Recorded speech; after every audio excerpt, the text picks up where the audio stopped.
Rido, kemudian Prof. Heri, dan yang akan bertindak sebagai moderator pada saat ini Pak Hendro, ya, Pak Hendro Nur Hadi. Bapak Ibu semua, sebelumnya kami ucapkan terima kasih banyak atas kesediaan dan keluangan waktu Bapak Ibu ya untuk bisa bergabung di acara LKMR, Latihan Kepemimpinan dan Manajemen Riset 2021 yang kita mulai inisiasi di tahun 2021 ini. Dan hari ini adalah hari ke-10 Bapak Ibu. Jadi sesuai jadwal, hari ini adalah sudah masuk di minggu terakhir karena sesi 11 akan kita selesaikan nanti insya Allah pada hari Jumat.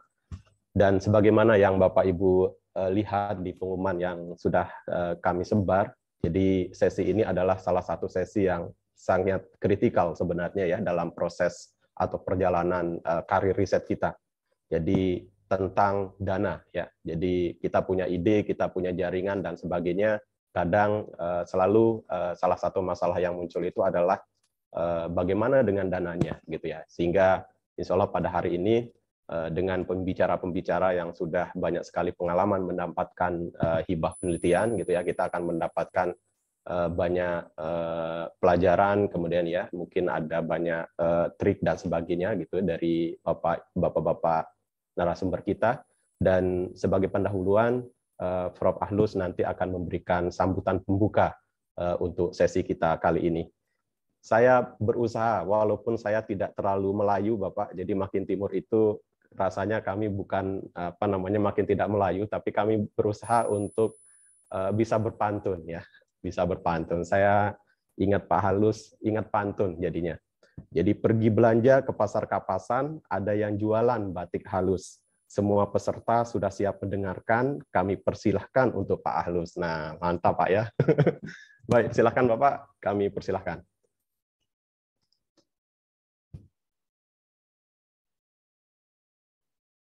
Masih belum hidup, mohon di unmute.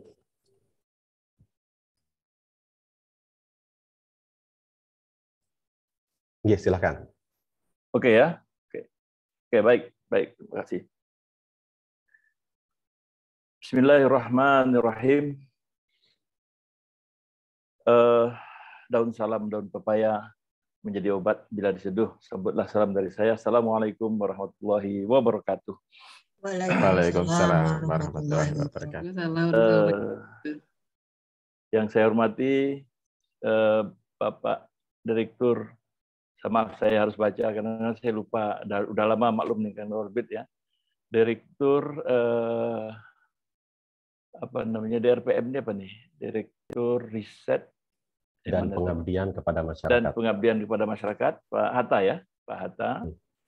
Dan beserta seluruh jajarannya. Kemudian yang kami hormati Ibu Bapak narasumber yang insya Allah akan menyampaikan beberapa materinya pada hari ini. Kemudian yang saya hormati Pak Lalu dan timnya yang telah membuat acara ini dapat kita ikuti bersama dengan baik. Kemudian tentu saja yang saya banggakan Ibu-ibu dan Bapak-bapak para peserta latihan kepemimpinan dan manajemen riset atau LKMR yang diselenggarakan oleh DRPM ITS, dan pada kesempatan ini mengambil topik yang sesi ini itu adalah tentang strategi mendapatkan dana hibah penelitian. Ibu-ibu dan Bapak sekalian yang saya hormati, kita tahu bersama sebagai insan akademik di perguruan tinggi di Indonesia, kita memang punya 3 misi yang tidak bisa kita lepaskan dari jati diri kita, yaitu kita sebut saja secara ringkas, yaitu misi pendidikan, penelitian, dan pengabdian pada masyarakat. Idealnya tentu saja ketiga misi ini harus kita kita implementasikan dalam semua kegiatan-kegiatan yang akademis yang kita laksanakan, khususnya di perguruan tinggi. Saya sendiri sebetulnya sudah cukup lama meninggalkan kegiatan lapangan, karena cukup lama saya berada di birokrasi dan praktis. Ada beberapa bagian di mana saya memang terpaksa harus meninggalkan keseharian kita sebagai insan akademik. Jadi ada banyak hal yang mungkin ada kelewatan gitu. Tapi saya yakin dan percaya bahwa ibu-ibu dan bapak yang hadir pada hari ini adalah ibu-ibu dan bapak yang memang sudah minimal punya pengetahuan dan pengalaman yang baik di bidang khususnya penelitian, penulisan dan sebagainya. Dan dengan seperti yang disampaikan Pak Lalu tadi, sesi ini menjadi penting. Kenapa? Karena pada sesi ini kita mudah-mudahan Ibu Bapak sekalian akan mendapatkan tentang apa-apa saja yang dapat diakses untuk mendapatkan dana. Pertama, yang kemudian adalah bagaimana persiapan kita untuk mendapatkan dana itu. Jadi ada dua hal di sini. Yang pertama adalah akses, dan yang kedua adalah kompetensi untuk mendapatkan. Tentu saja dua hal itu kita harapkan dapat dikupas tuntas pada kesempatan ini. Nah, ibu-ibu dan bapak sekalian, waktu saya beberapa tahun yang lalu, masih muda tentu saja, saya kira kita melakukan hal yang sama. Jadi kita buat perencanaan pengembangan karir kita seperti yang saya lakukan itu. Lalu terjemahannya adalah nanti tentu saja adalah berupa penelitian, tulisan-tulisan dan segala macamnya yang bisa kita mengantarkan kita mencapai satu capaian-capaian tertentu yang ditentukan oleh pemerintah. Di perguruan tinggi target kita jelas, yaitu bagaimana caranya kita mendapatkan pengakuan tertinggi dari pemerintah. Pengakuan tertinggi dari pemerintah itu adalah bagaimana seorang insan akademik di perguruan tinggi ini dapat mendapat jabatan yang kita sebut sebagai guru besar atau profesor. Ini bukan kita kayak ambisi, bukan, tapi itu tugas kita. Tugas semua dosen itu harusnya adalah bagaimana secepatnya bisa mendapatkan pengakuan pemerintah tersebut. Artinya, kalau kita sudah mendapatkan pengakuan itu, sebetulnya kita sudah memberikan kontribusi yang signifikan terhadap khususnya institusi kita. Jadi sebetulnya dengan Ibu Bapak sekalian nanti mencapai gelar guru besar, itu adalah signifikan dengan apa kontribusi yang telah Ibu Bapak berikan kepada institusi kita. Jadi ini harus kita ingat bersama, ya. Nah, dalam dunia yang seperti sekarang ini kita ketahui bahwa makin lama kita sudah makin mudah sekali untuk berkomunikasi, ya. Dan kita sudah nggak, kalau bahasa keren istilah sekarang itu, kita sudah nggak musimnya lagi kompetisi, tapi kekuatan kita ada pada kolaborasi. Nah, kolaborasi inilah yang mungkin nanti saya kira juga nanti insya Allah akan dibahas juga mungkin, ya, Pak Lalu nanti mungkin bisa ingatkan kepada para narasumber untuk melihat alternatif kolaborasi, ya. Kolaborasi artinya apa? Artinya kita antara satu dengan yang lainnya bukan lagi sudah kompetisi, tapi kita adalah saling memperkuat. Nah, dalam kolaborasi ini uniknya adalah kita sebetulnya terus-menerus memperbaiki kompetensi kita masing-masing. Dengan kita memiliki kompetensi yang bagus, akhirnya orang-orang akan melihat, lalu kita akan terkolaborasi dengan banyak grup-grup yang lain, bukan hanya di ITS itu saja. Jadi di sini sangat-sangat kita harapkan kita membuka diri seluas-luasnya, ya, tetap dengan menjaga kompetensi atau mengasah kompetensi yang kita miliki untuk mendapat atau mencapai keunggulan-keunggulan yang sesuai dengan bidang kita masing-masing. Jadi itulah yang perlu kita perhatikan sekarang, ya. Masalah dana, saya kira alhamdulillah pemerintah sudah terus-menerus membuka diri, ya, dengan menyediakan cukup banyak skim-skim dana. Kalau sebelum ini saya malah urusannya adalah bagaimana mendapatkan skim-skim tersebut ditarik ke universitas yang saya pimpin, waktu itu di luar ITS saja, dan alhamdulillah beberapa skim dapat kami tarik sehingga bisa dimanfaatkan semaksimal mungkin oleh para peneliti kita. Tentu saja ITS dalam hal ini saya yakin dan percaya melalui Pak Rektor juga telah berupaya untuk menarik semua skim-skim yang ada khususnya di pusat maupun internasional, ya, untuk bisa kita manfaatkan secara bersama. Nah, kalau skemnya sudah ditarik oleh manajemen, tentu saja kita sebagai para peneliti harus betul-betul memanfaatkan skim tersebut supaya kita dapat menghasilkan karya-karya yang terbaik. Nah, dengan kita dapatkan karya terbaik, dua hal, kitanya sendiri dapat apresiasi, dan jangan lupa apa-apa yang kita hasilkan itu juga memberikan dampak signifikan terhadap keberadaan ITS. Kita ketahui bahwa ITS sekarang secara ranking itu agak susah naik. Kenapa? Karena kita orangnya sedikit dibanding dengan universitas-universitas yang lainnya. Kita paling-paling sekarang katakanlah cuma 1000-an lah yang efektif ya dosennya. Sementara yang lain itu sudah ada yang sampai 2000-an lebih. Jadi kalau kita hanya satu publikasi tambahan dalam tahun ini, semuanya ya, lalu perguruan tinggi lain itu juga satu tambahan, mereka sudah naik 2 kali lipat dengan pekerjaan yang sama. Jadi memang kita berat sekali sekarang ini. Berat sekali, bukan berat sekali, maksudnya kita harus berupaya dengan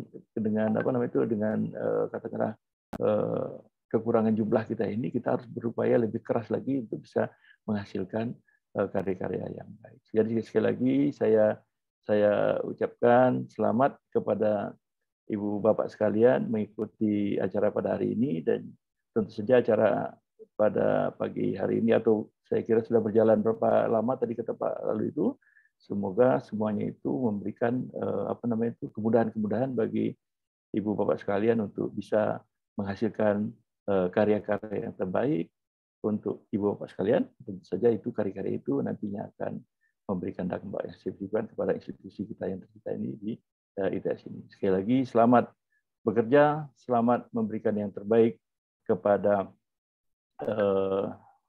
semua stakeholder yang tempat kita untuk bertanggung jawab. Itu yang dapat saya sampaikan. Kata Pak Lalu tadi, Pak Lalu kok nyinggung saya, disuruh katanya ada pantun, mungkin saya jawablah sedikit lagi dengan pantun ya. Minum kopi di pagi hari, kopi ditemani sepiring ubi. Mari kita tinggalkan zaman kompetisi, kita rebut zaman kolaborasi. Jadi demikian yang saya dapat sampaikan. Apabila ada salah dan silap saya mohon dimaafkan. Billahi taufiq wal hidayah. Assalamualaikum warahmatullahi wabarakatuh. Waalaikumsalam warahmatullahi wabarakatuh. Nah, ini tidak saya jawab pantunnya, Prof. Karena nanti nggak selesai-selesai gitu ya. Saling berbalas terus. Matur nuwun sangat atas arahan dari Bapak untuk kita semua yang ada di sini. Dan selanjutnya kami persilahkan kepada Pak Moderator, Pak Hendro, untuk memimpin jalannya diskusi kita hari ini, dan nanti kita akan akhiri sekitar jam 11.30 tentunya dengan tambahan sesi tanya jawabnya. Terima kasih. Silakan Pak Hendro. Baik, terima kasih Pak Lalu Muhammad Jailani, Prof. Ahlus, mohon izin. Suara sudah bisa didengarkan? Dengar Pak, dengar. Matur nuwun. Pergi ke Bondowoso memborong durian. Durian didapat hati menjadi gembira. Pagi ini kita berbincang penelitian untuk ITS Luhur, semoga semakin berjaya. Assalamualaikum warahmatullahi wabarakatuh. Cukup sekian. Terima kasih Ibu Bapak. Mari kita serius sedikit. Yang tadi double serius soalnya. Baik Ibu Bapak, alhamdulillah melalui penelitian inilah sebetulnya menjadi salah satu sokok guru bagi kita berkegiatan di dunia pendidikan akademik, yaitu di ITS yang luhur tercinta ini. Selain kita memberikan pembelajaran kepada anak didik kita, dan dengan penelitian ini kita mengembangkan potensi diri kita. Peluang untuk mendapatkan penelitian insya Allah sudah sangat cukup luas dan sangat besar, sehingga menjadi menyenangkan bagi kita semua sebagai peneliti untuk terus berusaha mendapatkan hibah penelitian tersebut. Pada pagi hari ini mohon izinkan kami Hendro Nur Hadi sebagai moderator pada latihan kepemimpinan dan manajemen research pada hari Senin 22 November 2021 untuk memberikan pendampingan kepada dua narasumber kita yang luar biasa hebat. Saya izin untuk memberikan share screen dulu. Insya Allah ada dua pemateri. Yang pertama adalah Profesor Ridho Bayu Aji, dan yang berikutnya adalah Profesor Heri Kuswanto. Baik, untuk yang pertama kita akan menyimak paparan dari narasumber yang pertama, yakni Profesor Ridho Bayu Aji, dan yang berikutnya adalah paparan yang kedua, yaitu Profesor Heri Kuswanto. Insya Allah model penyampaian paparan ini kita akan berikan kesempatan kepada kedua narasumber untuk memberikan materi, memberikan presentasi secara berurutan. Silakan Bapak Ibu untuk menyimpan pertanyaan, lalu pertanyaan bisa disimpan dengan nanti kita akan prioritaskan raise hand untuk yang bertanya. Kita akan ambil dari raise hand yang pertama hingga raise hand yang terakhir. Silahkan nanti menyebutkan nama, kemudian ditujukan kepada narasumber siapa dan mengajukan pertanyaan. Bagi yang ingin menyampaikan pertanyaannya tidak secara langsung melalui raise hand, silahkan Ibu Bapak dapat langsung menuliskan di forum chat box Zoom ini, yaitu dengan memberikan keterangan kepada siapa pertanyaan untuk ditujukan, lalu pertanyaannya apa, dengan maksimal pertanyaan adalah 2 untuk sementara ini. Silakan kesempatan yang pertama insya Allah akan kita dengarkan, kita simak dari Profesor Ridho Bayu Aji. Saya coba untuk menampilkan sedikit profil Profesor Ridho Bayu Aji, yakni kekecilan. Sebentar saya tampilkan full screen. Profesor Ridho Bayu Aji dari Departemen Teknik Infrastruktur Sipil Fakultas Vokasi ITS dengan bidang keahlian adalah teknik infrastruktur sipil, khususnya adalah beton. Dengan beberapa riwayat penelitian, riwayat pendidikan, dan beberapa penghargaan yang diperoleh oleh beliau. Ini saya tampilkan hanya 2 saja, mohon izin Prof. Ridho, yaitu yang terakhir dari Thailand Award for the Best International Invention, kemudian medali emas dari tim juri European Fair of Creativity and Innovation. Kalau disebutkan satu persatu nanti banyak ini, jadi silakan Prof. Ridho selanjutnya untuk memberikan materi, dan silakan jika ingin menambahkan introduction bibliografi profil dari Prof. Ridho Bayu Aji. Menarik Ibu Bapak, semoga apa yang disampaikan Prof. Ridho Bayu Aji pada pagi hari ini mampu menginspirasi kita semua mendapatkan informasi banyak dari beliau. Silahkan Prof. Ridho. Matur nuwun Pak Hendro. Ini sebenarnya kebalik ya Pak Hendro ya. Ini Pak Hendro yang presentasi sebenarnya yang banyak mendapatkan dana. Untuk pertama-tama, bismillahirrahmanirrahim. Assalamualaikum warahmatullahi wabarakatuh. Izinkan saya menyapa-nyapa dulu yang terhormat Prof. Akhlus, Ketua Senat ITS, terus kemudian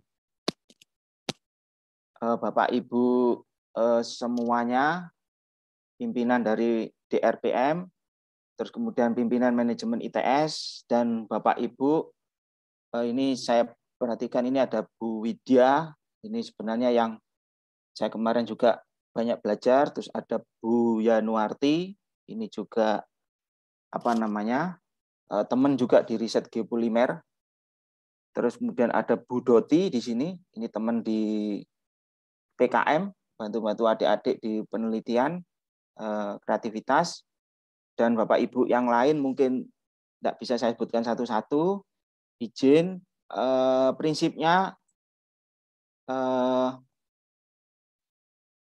saya sharing informasi ya Bapak Ibu, jadi kita belajar bersama, dan saya di sini di presentasi saya ini menjelaskan pengalaman saya dari awal bergabung menjadi dosen. Jadi makanya bahan presentasinya itu saya sendiri, pengalaman saya meneliti di ITS dan bagaimana awal-awal saya mendapatkan dana hibah penelitian, dan alhamdulillah dari semangat meneliti ini di 2020 ya, itu saya diberi karunia oleh Tuhan ya, bisa menjadi guru besar di ITS. Dan tentunya ini berkat pertama itu ya karena memang niat kita semua sebagai dosen di ITS itu tidak lain adalah untuk bagaimana mengembangkan ilmu pengetahuan. Karena ilmu pengetahuan itu kan cahaya ya, cahaya buat seluruh umat. Bagaimana dengan pengetahuan yang terus diupgrade lewat penelitian ini itu memberikan kebermanfaatan, keberkahan begitu ya. Jadi mohon izin Bapak Ibu, mungkin bagi Bapak Ibu peserta yang baru tidak kenal saya, jadi kenapa di perkenalan singkat ini saya sampaikan. Jadi Bapak Ibu, saya mendapat karunia juga masih ada yang kecil ini. Ya, yang kecil. Jadi mohon maaf mungkin dalam presentasi maupun nanti dalam sesi di acara ini si kecil ini nanti menyapa saya. Jadi biasanya kalau di kelas itu saya sebutkan dengan kode iklan. Maaf deh, iklan begitu. Berarti mohon izin nanti Pak Moderator, berarti memang saya minta break sebentar untuk melayani yang kecil ini, gitu ya. Dan ini ini moto saya. Jadi moto saya memang senang mengerjakan yang saya senangi. Kebetulan saya senang senang belajar begitu ya, senang belajar, senang meneliti, dan senang bersama-sama orang yang dicintai. Ini kebetulan dikaruniai Tuhan, ini saya membersamai adik-adik mahasiswa, ya kan. Jadi makanya di sini ada Bu Doti, saya senang sekali itu dengan kegiatan PKM itu lewat penelitian itu bisa sharing-sharing dengan adik-adik, dan yang terakhir ini memberi manfaat yang luas. Jadi memang kita ini lahir memang tujuannya oleh Sang Ilahi itu kan bagaimana kita menebarkan walaupun kecil sekali titipan dari kita, tapi mudah-mudahan bisa memberi manfaat. Jadi berikut ini saya sampaikan outline presentasi saya, jadi tidak panjang-panjang. Jadi cukup 3 saja. Ini pengantar, terus pengalaman saya dalam pengajuan dana, terus kemudian strategi, ya sedikit strategi begitu Bapak Ibu, khususnya yang baru-baru di sini untuk mulai menapak untuk meneliti. Jadi nanti Bapak Ibu dengan presentasi saya ini mudah-mudahan ya muncul kepedeannya, karena dana yang tak terhingga itu ada dalam diri kita sendiri. Dana itu bukan di luar. Dana itu kita temukan, ya kita temukan, kita appreciate diri kita ini. Nanti refleksinya itu nanti banyak bantuan dari luar itu yang mensupport niat kita itu untuk memberi manfaat gitu ya. Dan ini foto masih grass ini Bapak Ibu. Jadi riset saya ini kebetulan di geopolimer. Mudah-mudahan dari presentasi saya ini bisa juga menambah silaturahim dalam riset. Monggo kami persilahkan. Ini kebetulan mohon izin. Ya. Share-nya belum muncul. Oh, belum masuk ya? Sorry. Muncul, Pak. Oh, siap. Maaf. Sudah, Pak? Iya. Waktunya 30 menit mulai dari jam 9.30 tadi. Insya Allah. Oh, siap. Saya diingatkan, Pak. Hendro, enggak apa-apa. Siap. Kalau terlalu gelender itu nanti bisa kemana-mana. Jadi, ini alhamdulillah pagi ini riset geopolimer ini dipresentasikan bukan dipresentasikan ya, dibawa Pak Dekan ini di forum vokasi, dan monggo Bapak Ibu, ini bidang riset saya geopolimer, dan memang dari geopolimer ini mudah-mudahan PKM itu bisa menyumbang, terus kemudian paten, penelitian-penelitian di ITS ini kami fokus di sini, dan alhamdulillah ini insya Allah S3 atas nama Pak Husin ini juga mudah-mudahan bisa memberikan kontribusi riset tentang semen geopolimer sistem kering, begitu ya. Nah, ini Bapak Ibu, saya melanjutkan pesannya Pak Nuh kemarin. Jadi Pak Nuh kemarin itu kan kalau tidak salah di akhirnya itu kan bagaimana kita itu fokus ke expert, kebermanfaatan sama outcome. Dan Bapak Ibu mungkin sudah paham dengan fenomena society ini, dan kita ini sedang OTW 4.0 dan kita menuju ke society 5.0. Dan ini pas banget Bapak Ibu, Disnatalis ya, Disnatalis kita ini warnanya memang betul-betul advancing humanity ya. Kemarin juga saya menangkap pesan dari Cak Nun itu bahwa kalau ITS Humanity ini keberatan begitu ya. Mungkin advancing human significant begitu ya. Karena memang kita ini orang engineering, kalau humanity itu nanti kita harus punya pondok pesantren begitu ya. Punya ya hal-hal memang untuk mengeksplor tentang humanity. Tetapi Bapak Ibu untuk riset ke depan ini penting banget. Bagaimana riset-riset Bapak, Ibu semua agar ya, karena saya yakin para pendana itu sudah paham banget dengan ini. Dengan fenomena mulai dari 1.0, 2.0, 3.0, 4.0, 5.0. Bagaimana sains dan teknologi ini memuliakan manusia. Bagaimana caranya kita itu memuliakan manusia. Ya, memuliakan, menyamankan ya. Karena apa? Yang lahir di muka bumi itu kan tak terhingga. Khalifah fil ard kita, Bapak Ibu semuanya. Kita ini diturunkan oleh Tuhan Yang Maha Esa itu memang betul-betul memberikan manfaat luas untuk kemanusiaan. Ya, jadi Bapak Ibu silakan ya, mulai saat ini proposalnya. Jadi ini disentuh-sentuhkan atau difokusin, ditambahin lagi. Ya, versinya mungkin ada sekarang penelitinya geopolimer versi 3.0.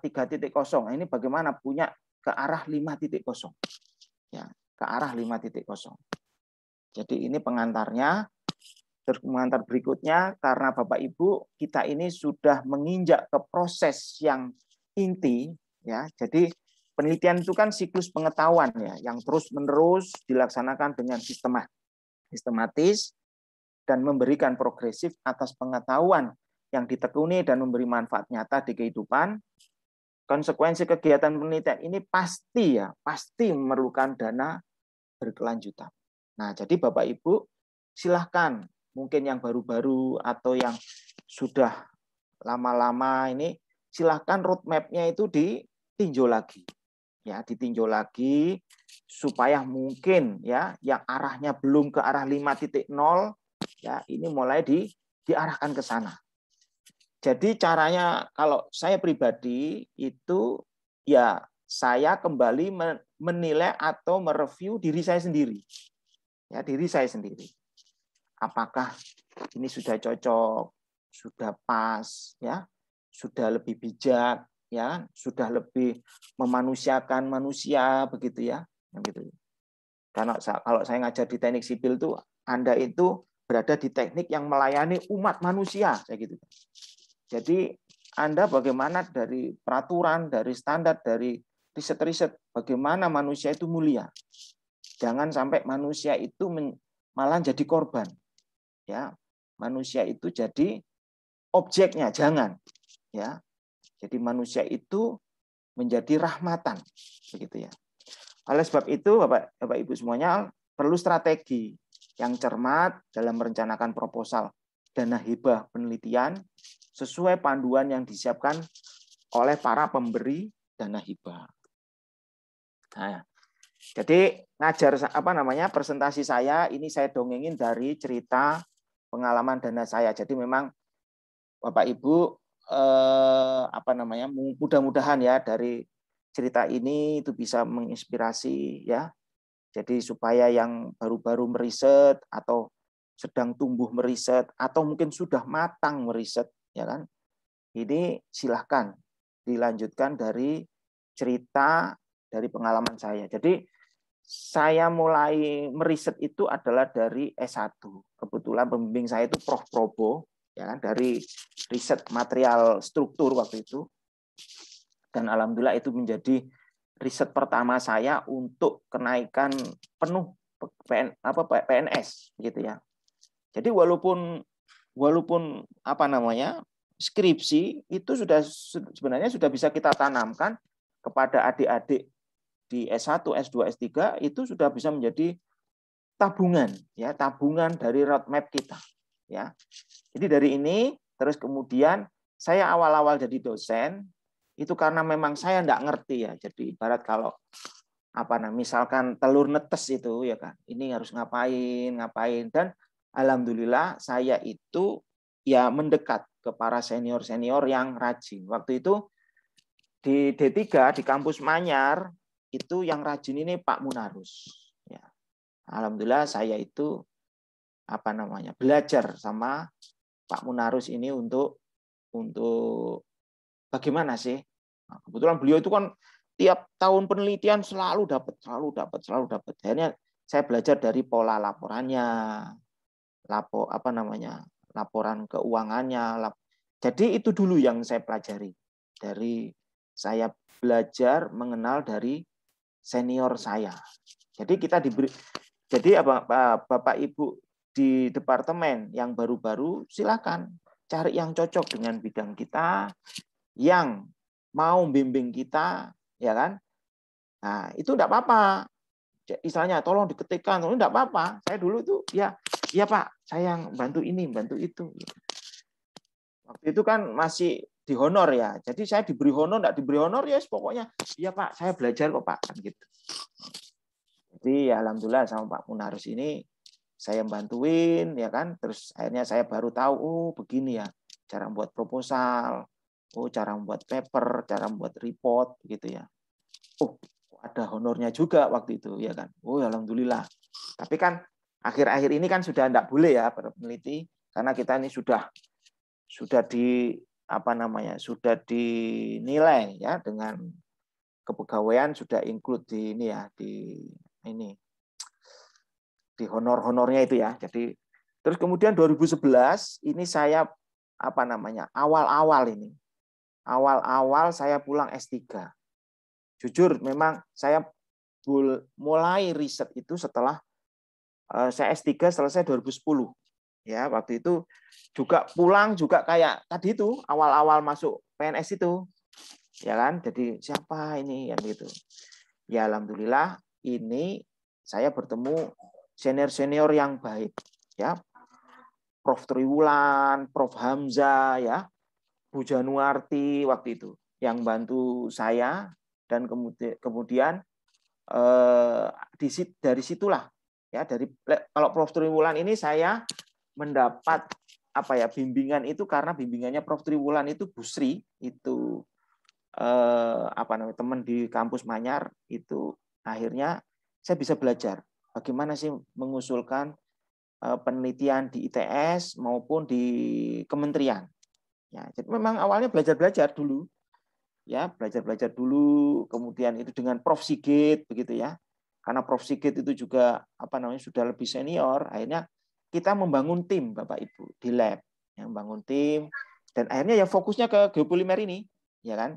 Nah, ini terus sampai sekarang, dan alhamdulillah ini mudah-mudahan Pak Husin ini nanti ini adalah produk daripada riset geopolimer untuk S3-nya.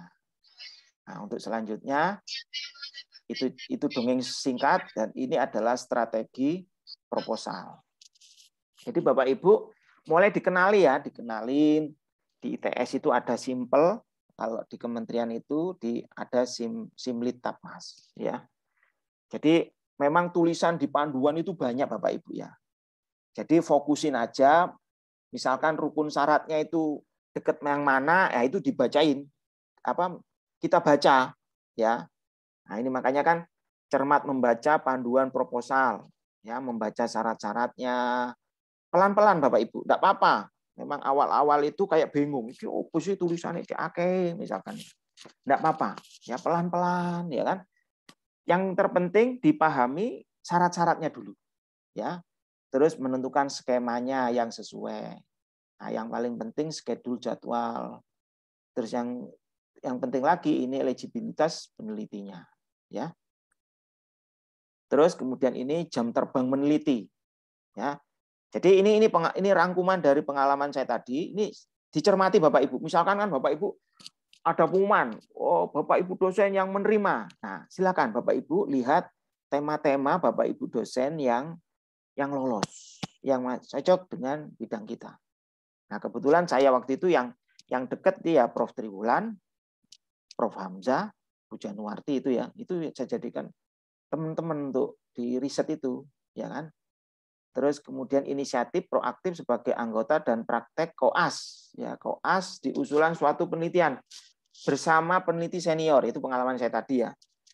Terus kemudian belajar courage dengan memulai mengajukan usulan dana hibah ya dari lokal ITS sebagai ketua dan menjadi anggota di dana hibah di nasional. Karena begini Bapak Ibu, karena salah satunya rukun syaratnya itu kan memang kita punya pengalaman. Ya, punya pengalaman. Jadi kalau menurut saya kalau di nasional tipsnya ya jadi anggota dulu. Saya dulu begitu. Ketuanya itu Prof. Sigit karena Prof. Sigit sudah punya nama waktu itu. Jadi Prof. Sigit saya ada di ketua terus begitu, saya di anggotanya kan lama-lama yo wong datanya itu connect begitu ya. Jadi akhirnya saya sudah punya CV ya di Simlim Tapnes itu. Akhirnya untuk mengusulkan ketua, alhamdulillah itu sudah dinilai bahwa kita sudah punya pengalaman jam terbang dalam meneliti. Nah, ini penyelesaian proposal ini ya yang kadang kita itu apa karena mohon maaf ya, dosen itu kan apa kayak Superman ya. Harus ngajar, neliti, ngabdi. Ya kan? Jadi kadang kalau kita itu sudah asik sama ngajarnya, asik sama pengabdiannya karena bidang saya teknik sipil itu fokus penelitian sama pengabdiannya itu tinggi. Ya. Sehingga untuk meneliti ini kayak sunnah menurutnya. Padahal di kenaikan pangkat yang poinnya paling krusial itu kan di penelitian. Nah, oleh sebab itu karena di kampus Manyar tidak ada yang fokus di penelitian waktu itu, saya berpartisipasi untuk Bapak Ibu dosen di kampus Manyar itu, saya saja sudah yang memulai untuk neliti. Alhamdulillah ini sudah banyak para doktornya, mudah-mudahan nanti nyusul banyak guru besarnya begitu ya. Jadi begitu. Jadi apa maksudnya slide ini? Slide ini itu Bapak Ibu kalau nulis proposal harus tuntas. Ya, enggak apa-apa, enggak terima dulu enggak apa-apa. Ya, nanti pokoknya harus tuntas. Karena memang begitu gangguannya itu neliti sama pengabdian itu luar biasa. Ya kan? Tuh.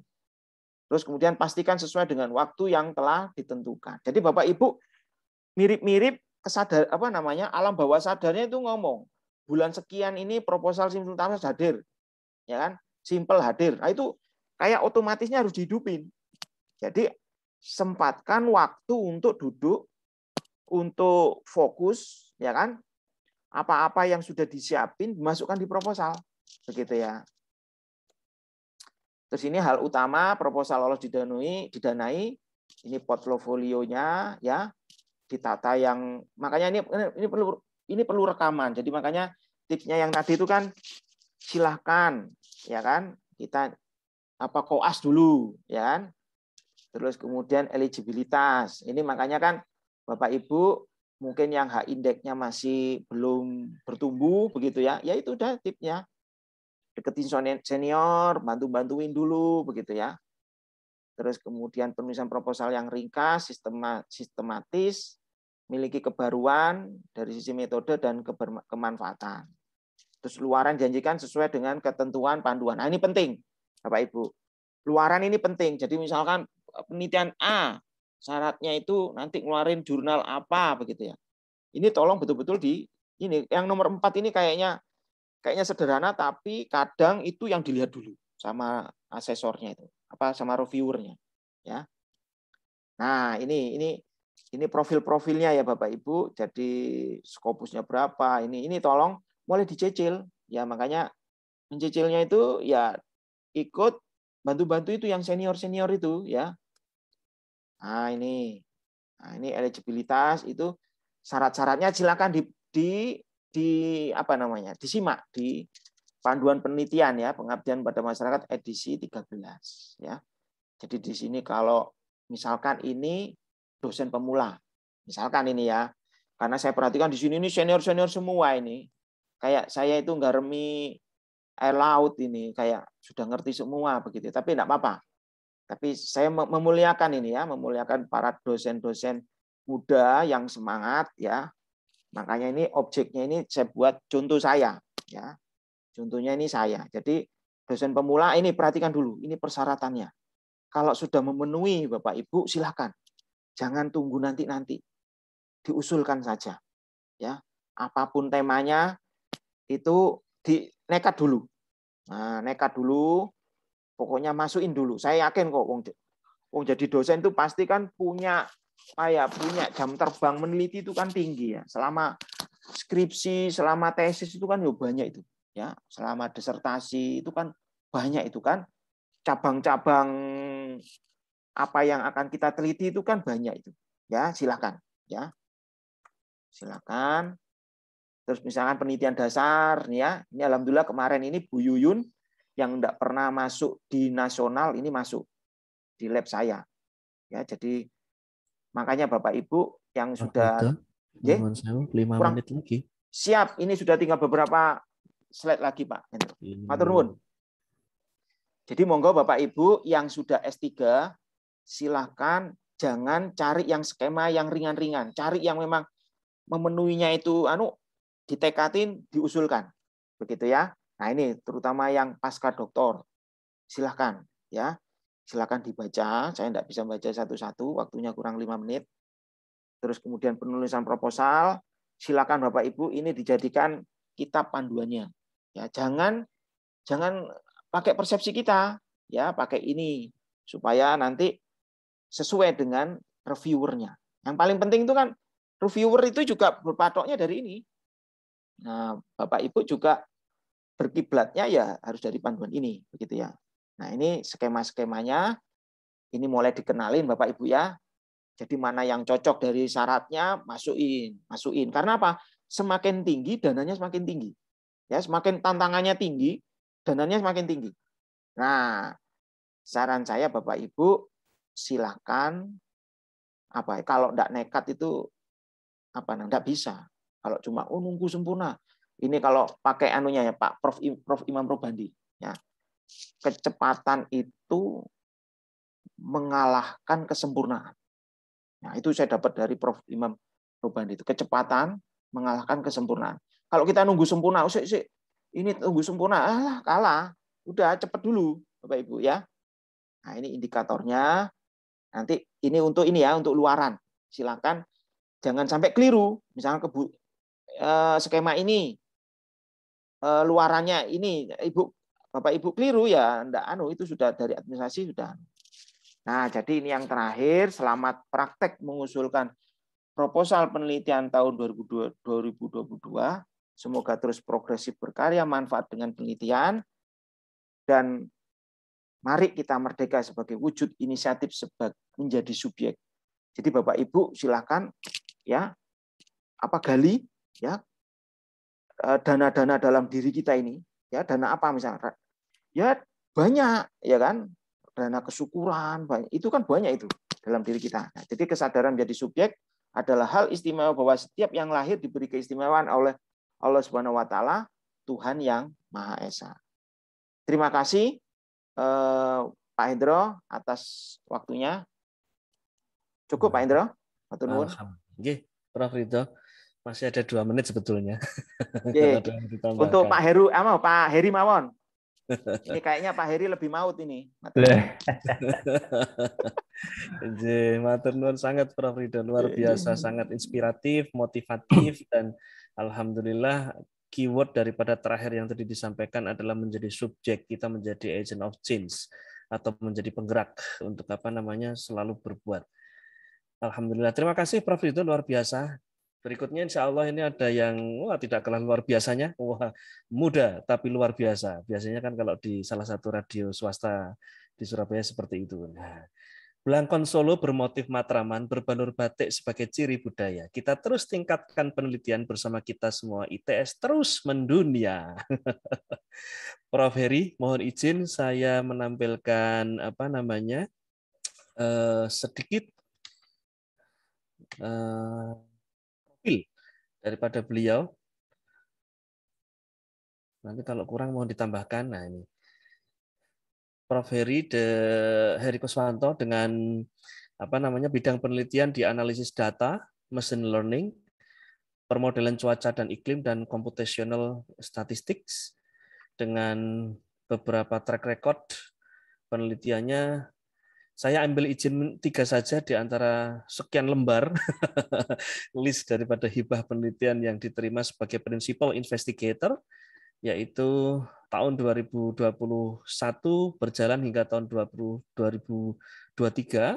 Ini existing ada 3 hibah penelitian internasional yang coba 2 ya, dan satunya adalah ITS. Ada 3 penelitian yang dirunning oleh Prof. Heri. Dan penghargaan yang didapatkan beliau juga mulai dari 2006 sampai 2020 bisa kita simak bersama di display Ibu Bapak semuanya. Tadi Prof. Ridho sudah banyak menyampaikan terkait bagaimana mengeksplor dan mendapatkan dana penelitian dari peluang-peluang nasional. Dan Prof. Heri insya Allah akan memberikan sedikit banyak informasi dan lebih banyak terkait dengan bagaimana kita bisa melakukan eksplorasi funding untuk penelitian untuk kita semua. Singkat, silakan Prof. Heri 30 menit, insya Allah 10.30. Setelah itu kita akan masuk ke sesi tanya-jawab. Matur nuwun Pak Hendro. Assalamualaikum warahmatullahi wabarakatuh. Selamat pagi Bapak Ibu semuanya, Prof. Syafril Akhlus, Pak Hatta, Pak Lalu, Pak Ridho, sahabat saya. Jadi ya semuanya Bapak Ibu, mohon maaf tidak bisa saya sebutkan satu persatu. Insya Allah mudah-mudahan semua dalam keadaan sehat, gitu ya. Jadi saya lihat tadi yang disebutkan Pak Ridho itu, saya jadi minder loh. Ini kok banyak senior-senior yang sudah sangat berkompeten begitu, sudah sering mendapatkan dana penelitian gitu ya. Jadi saya biasanya gitu, kalau harus berbicara di depan orang yang menurut saya itu lebih expert, saya jadi dredeg gitu Bapak Ibu. Dan mudah-mudahan apa yang saya sampaikan nanti ya sedikit banyak bisa menjadi bekal apapun yang sekiranya bisa diambil manfaatnya, monggo bisa diaplikasikan. Saya izin share screen. Oke. Sudah kelihatan ya Bapak Ibu? Jadi ya saat ini saya di Departemen Statistik di Laboratorium Statistika Komputasi dan Sains Data. Sedikit yang saya kutip dari Simple ITS terkait dengan riwayat penelitian dana nasional atau lokal, termasuk juga sebetulnya di situ ada dana internasional yang tapi dananya tidak dimasukkan sepertinya. Jadi sejauh ini alhamdulillah saya sudah running sampai saat ini 6 penelitian dana internasional, kemudian sekitar 20 penelitian sebagai ketua peneliti untuk dana nasional, kemudian sisanya sebagai anggota peneliti, begitu Ibu. Kemudian ini riwayat penelitian dana internasional, jadi dimulai dulu tahun 2011 waktu saya balik ke Indonesia, 2010 ya, waktu saya balik ke Indonesia. Tadi Prof. Ridho menyampaikan ya kita memang harus jadi dosen harus nekat begitu ya. Jadi saya coba waktu itu ada penelitian yang di call for proposal begitu dari Toray Foundation yang di Indonesia, ITSF. Walaupun ini penelitian di Indonesia tapi memang dananya dari Toray Foundation Jepang. Sama, jadi saya nekat saja gitu ya. Di sana disebutkan bahwa pendanaan ini tidak untuk matematika dan sejenisnya begitu. Ya, dan kawan-kawannya lah, termasuk sebetulnya mungkin statistik ya. Cuman saya pikir kenapa kita nggak nyoba gitu. Jadi kita nggak akan pernah tahu kalau kita itu bisa atau tidak kalau kita nggak nyoba. Jadi kalau kita diem saja, hanya gerundel misalkan, hanya berpikir oh bisa nggak ya, tapi tanpa action mungkin kita nggak akan pernah tahu kalau kita sebenarnya itu bisa gitu. Jadi mulai dari sana alhamdulillah ternyata proposal saya lolos didanai. Jadi ya kalau menurut beberapa peneliti ITSF itu termasuk salah satu grant yang cukup prestisius gitu ya untuk bisa ditampilkan di portofolio kita gitu. Nah, setelah itu muncul kepedean saya gitu ya untuk mencoba yang lebih besar lagi begitu. Jadi akhirnya saya alhamdulillah tahun 2016 itu apply untuk SDRJ ITSF lagi dan dapat lagi. Kemudian PIR itu PIR tahun 2013 untuk 3 tahun. Jadi sama ya, semua bodoh nekat begitu ya. Jadi prinsip saya sebetulnya ya dicoba lah, dicoba saja. Saya nggak akan tahu kalau saya bisa kalau saya nggak nyoba seperti itu. Kemudian tahun 2017 alhamdulillah saya apply untuk PIR lagi dan dapat lagi begitu. Jadi untuk ITSF dapat 2 kali, kemudian PIR dapat 2 kali. Kemudian tahun 2019 itu ada pendanaan dari TWAS, The World Academy of Science dan UNESCO. Topiknya sangat spesifik, solar geoengineering. Saya nggak pernah tahu Bapak Ibu apa itu solar geoengineering gitu ya. Jadi waktu itu saya cuma mikir, oh ini ada hubungannya dengan perubahan iklim gitu.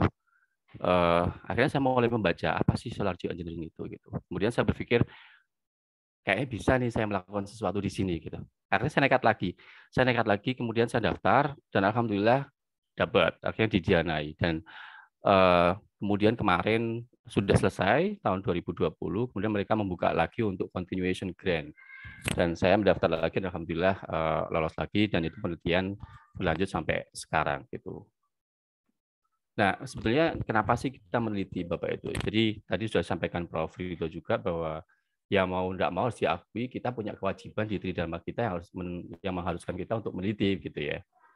Kemudian pengembangan atau keilmuan atau inovasi. Ini nanti arahnya sebenarnya ke impact. Dan yang tidak kalah pentingnya lagi adalah peluang untuk menciptakan networking, Bapak Ibu. Jadi kalau kita punya penelitian, saya nggak tahu ini saya berbicara di pengalaman saya ya. Akhirnya kita termotivasi untuk mencari networking gitu. Jadi kaitannya dengan publikasi pun kadang ya mohon maaf kita lebih pede kalau misalkan di paper kita itu membawa nama orang yang memang jauh expert di bidang yang kita teliti begitu. Nah, akhirnya kita coba kontak karena kita punya penelitian, kita berani untuk mengkontak beliau dan terjadilah network dari situ. Kemudian kalau paper tadi juga disebutkan Prof. Ridho, jadi memang sekarang semuanya, apalagi dengan motonya ITS gitu ya, Advancing Humanity. Jadi semua mesti diarahkan kepada impact. Ini yang paling penting sebetulnya. Jadi ya di sains pun sebetulnya kalau kita bisa mendefine impact dari apa yang kita kerjakan itu dengan baik, ya bisa begitu ya. Tapi definisi dari impact ini mungkin kebermanfaatan secara umum dari apa yang kita kerjakan gitu. Kemudian kita butuh paper untuk kenaikan pangkat atau promosi, pasti Bapak Ibu sudah tahu. Jadi kalau kita mau dari lektor ke LK, LK ke GB, itu kita butuh paper mungkin dengan spesifikasi tertentu. Yang tidak kalah pentingnya adalah pride. Jadi kalau kita bisa publish paper itu, ya itu sebetulnya ada kebanggaan gitu ya di diri kita. Dan itu merupakan pengakuan dari peer dalam suatu field tertentu gitu. Ya pasti senang ya Bapak Ibu kalau misalkan habis dapat berita email your paper is accepted for publication gitu ya, apalagi di Q1 gitu, itu rasanya sudah wah gitu, alhamdulillah gitu ya, lunas rasanya utang di penelitian. Kemudian yang tidak kalah pentingnya adalah menjamin sustainability dari keilmuan kita. Bapak Ibu, mungkin saya nanti akan lebih banyak bicara terkait dengan pengalaman saya mendapatkan pendanaan dari luar negeri gitu ya. Tapi saya mulai dari sini dulu. Jadi untuk ini sedikit perbedaan yang saya amati dari pendanaan dalam negeri dan luar negeri. Kalau di dalam negeri konteksnya mungkin yang di Kemdikbudristek ya. Format proposal mengikuti template yang sudah terstruktur. Tadi disampaikan Prof. Ridho ada yang tebel gitu. Jadi kalau Bapak Ibu baru mulai, ya memang ya itu harus dibaca gitu. Kita harus pintar-pintar memilah saya bisa masuk di STEAM yang mana gitu. Ya. Dan formatnya itu terstruktur di sini mungkin maksud saya adalah lebih pada apa ya? Template-nya itu kayak proposal tugas akhir gitu ya. Ada pendahuluan, ada tinjauan pustaka, metodologi dan sebagainya gitu. Kemudian kalau proposalnya itu mengikuti tahun anggaran, ini sudah pasti karena memang di Indonesia hampir sebagian besar institusi pemerintah mengikuti aturan ini. Nah, ini yang tidak kalah pentingnya adalah penggunaan anggaran yang sangat strict Bapak Ibu. Kita tiap semester gitu, tiap tahun ya, hampir tiap tahun saya sendiri juga pusing kalau sudah tahun-tahun terakhir begini harus apa namanya, laporan akhir begitu, dan harus membuat SPJ. Aduh, itu rasanya kayak nggak pengen lagi gitu ya meneliti dengan dana dikti gitu. Jadi saya yakin Bapak Ibu juga merasakan ini semuanya. Atau kalau misalkan nanti ada yang enggak, saya nggak, biasa saja gitu, monggo bisa di-share ke kami supaya kami bisa belajar. Dan output publikasi harus ada setiap tahun. Ini yang saya notice di beberapa scheme. Nah, untuk penelitian dana luar negeri, biasanya format proposal itu customize. Maksudnya customize itu simple, Pak Ibu. Kita cuma perlu menjawab beberapa pertanyaan yang itu sudah sangat spesifik sekali begitu. Ya, jadi makanya kenapa saya sendiri lebih suka sebetulnya kalau apply proposal dengan pendanaan luar negeri. Kemudian kalau proposalnya bisa berbeda-beda. Jadi kalau ini kita harus memang benar-benar harus aktif gitu ya. Jadi aktif mencari, karena kalau yang biasanya apa namanya yang dari dikti itu kan larinya ke DRPM. Ya, kalau yang penelitian-penelitian di luar, saya sebut dikti saja supaya singkat. Di luar dikti itu biasanya kan kadang ya ada yang ke DRPM, tapi lebih banyak yang berseliweran di luar gitu ya. Jadi kita memang mesti aktif untuk mencari informasi, kira-kira ada apa sih di luar sana, mana yang lagi buka dan sebagainya. Nah, ini yang cukup menggembirakan adalah penggunaan anggarannya sangat fleksibel, Bapak Ibu. Jadi sejauh ini dari semua penelitian 6 tadi itu, apa ya, saya nggak pernah kerepotan gitu untuk membuat SPJ karena memang mereka tidak meminta itu. Mereka hanya meminta laporan penggunaan dananya untuk apa saja, ya sudah. Gitu. Bahkan pengalaman saya waktu itu pernah ada sisa dana lebih, kemudian saya tanyakan ke mereka, ini diapakan dana ini gitu. Sudah pakai aja untuk apa saja. Mereka bilang gitu karena mereka bilang kalau ditransfer ke kita akan lebih ribet lagi. Jadi sangat-sangat fleksibel, kita bisa beli komputer, bisa beli laptop, bisa beli macam-macam, termasuk memberikan honor kepada kita sendiri dengan justifikasi dan sebagai peneliti dan anggota peneliti juga. Dan ini juga output publikasi tidak harus ada setiap tahun, Bapak Ibu. Jadi apa ya?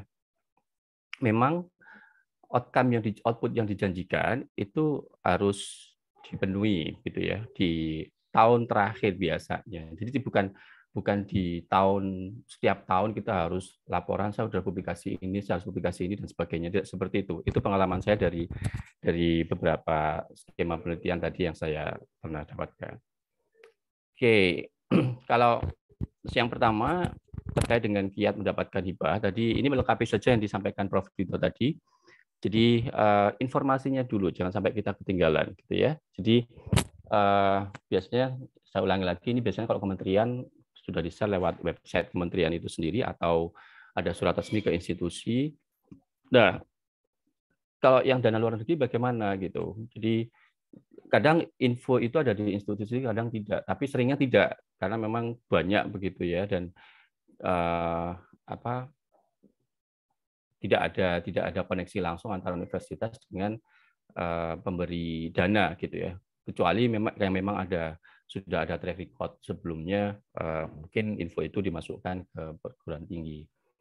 Nah, ini yang mesti kita memang harus rajin-rajin googling. Saya sendiri sering gitu ya, kalau diam-diam gitu kadang ya sudah ngetik gitu, call for research proposal developing countries. Kenapa saya suka developing countries? Saya mikirnya, nanti saingan saya itu dengan teman-teman dari developing country sendiri gitu, sehingga ada kepedean yang muncul gitu ya pada saat membuat proposal. Ya, jadi seperti itu Bapak Ibu. Jadi memang harus rajin-rajin googling untuk bisa mendapatkan informasi. Kalau sudah dapat infonya kemudian apa? Jadi baca petunjuk proposal baik-baik. Kalau dari dikti itu sudah lengkap tadi ya, tebal itu ya. Jadi yang pertama kesesuaian topik atau tema. Jadi di skema misalkan penelitian dasar, penelitian terapan itu kan memang berbeda. Jadi kita memang harus bisa mengenali sebetulnya topik yang kita bawa itu lebih cocok masuk kemana gitu ya, dasar atau terapan. Lihat juga tadi output yang diharapkan itu apa gitu ya. Kalau terapan sekarang bagi saya yang basicnya statistik itu agak susah. Makanya saya terakhir tidak apply untuk terapan tapi untuk dasar. Kemudian template proposal dipahami isinya apa saja dan sebagainya. Kemudian detail persyaratan administrasi yang lain ini juga. Jadi misalkan nanti akan saya bahas lebih detail sedikit terkait dengan ini. Jadi biasanya tidak hanya proposal itu, tapi ada persyaratan-persyaratan administrasi yang lain. Kemudian terkait dengan dana yang diajukan ini juga mesti menjadi perhatian. Dan yang tidak kalah pentingnya tadi juga disampaikan submission deadline-nya. Jadi ya jangan sampai kita mepet-mepet. Kemarin Pak Lalu kan juga menginfokan di grup gitu ya, Simultapma sudah mulai down, silakan Bapak Ibu segera submit gitu. Dan ini memang terjadi, biasanya kalau kita submit mepet-mepet itu akhirnya error dan kita nggak punya kesempatan untuk submit akhirnya gitu. Yang tidak kalah pentingnya adalah Bapak Ibu action. Jadi nggak hanya cukup membaca template proposal, kemudian apa ya mengawang-awang gitu ya, berandai-andai, oh seandainya saya bisa kayak gitu-gitu. Tapi yang penting lagi adalah action, harus dilakukan gitu. Kalau dibilang berat, iya memang berat, apalagi penelitian internasional. Ya, jadi sebagai catatan bahwa banyak penelitian internasional yang skop temanya itu intra atau multidisiplin. Jadi memang saya tidak tahu, mungkin ada yang sangat spesifik sekali begitu ya ke bidang-bidang sains, tapi biasanya mereka lebih fokus ke impact, sehingga penelitian itu melibatkan banyak disiplin ilmu di dalamnya. Oke, saya akan lebih fokus ke penelitian internasional Bapak Ibu, melengkapi apa yang disampaikan Prof. Rito. Jadi kesesuaian tema yang ditawarkan dengan topik yang ditulis dalam proposal. Kalau saya sendiri memang lebih suka apply yang non statistik ya, karena memang susah cari grant yang eksplisit menyatakan ini untuk orang statistik begitu. Ya. Jadi bisa misalnya disaster, climate sustainability dan sebagainya arahnya kepada impact sebetulnya atau development impact. Kemudian judul dibuat tidak terlalu teknis, namun core kompetensi kita tetap masuk dalam proposal. Maksudnya apa?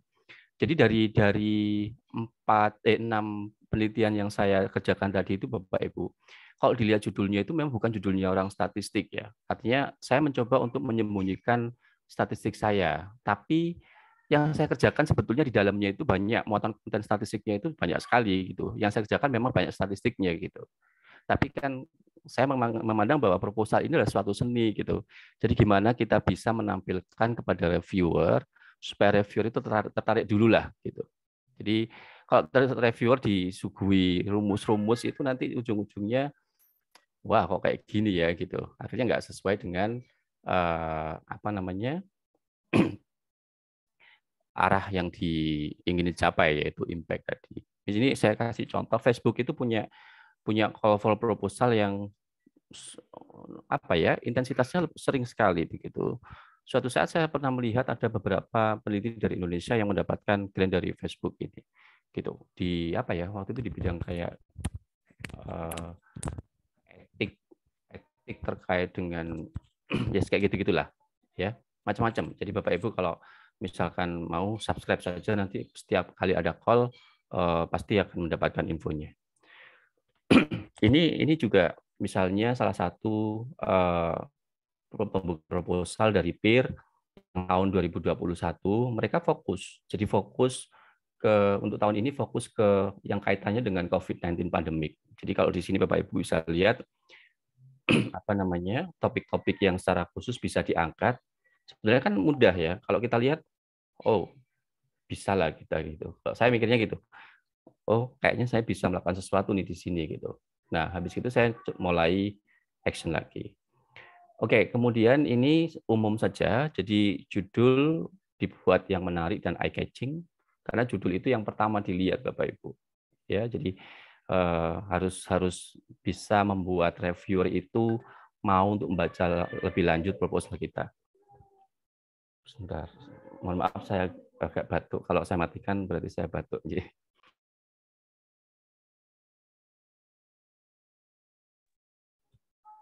Kemudian semua bagian di pre-proposal maupun di proposal, ya mutlak ini pasti harus diisi gitu ya, jangan ada yang ketinggalan. Tadi juga sudah disampaikan Prof. Rito. Nah ini penting Bapak Ibu. Di kacamata reviewer barangkali bagian latar belakang itu menjadi salah satu poin yang paling penting ya, karena di situ letaknya pasti Bapak Ibu sudah pengalaman juga. Di situ ada gap penelitian, novelty-nya itu apa, kemudian summary tujuan dari penelitiannya itu apa, dan sebagainya gitu. Dan ada kalanya kalau penelitian-penelitian dikti itu, saya selalu mencoba untuk memasukkan sebanyak mungkin citasi dari penelitian terdahulu. Walaupun saya tidak membaca semuanya lengkap. Kadang saya cuma menemukan abstraknya, kok saya lihat ini relate begitu ya, karena mungkin saya nggak punya akses untuk ke papernya, ya saya citasi gitu. Tapi saya berpandangan bahwa dengan masukkan citasi yang banyak itu, reviewer akan menganggap bahwa orang ini sudah baca banyak ya gitu ya. Jadi beda kalau misalkan citasinya hanya 1-2 itu berarti kurang baca. Saya sendiri kalau jadi reviewer mungkin begitu. Orang ini kurang baca, atau orang ini melakukan penelitian sendiri gitu ya, nggak ada temennya sehingga nggak ada yang disitasi kayak gitu. Ya. Kemudian arahkan narasi proposal sesuai dengan tujuan call proposal. Jadi ini sebenarnya ke tadi yang slide sebelumnya Bapak Ibu. Dan ini yang penting. Jadi ide itu bisa datang sewaktu-waktu. Kadang saya lagi nyetir gitu. Misalkan saya tadi baca ada cover proposal gitu ya. Kemudian pulang dari kantor, nyetir, muncul ide, oh ini gitu. Ya nanti misalkan pas lampu merah gitu, biasanya saya langsung buka notepad di HP, saya catat tek gitu. Sering sekali saya melakukan seperti ini supaya nggak kehilangan apa ya kemarin yang saya temukan gitu. Jadi kalau ada ide-ide penting, biasanya langsung saya catat. Kemudian bahasa Inggris pasti, bahasa Inggrisnya harus baik dan benar.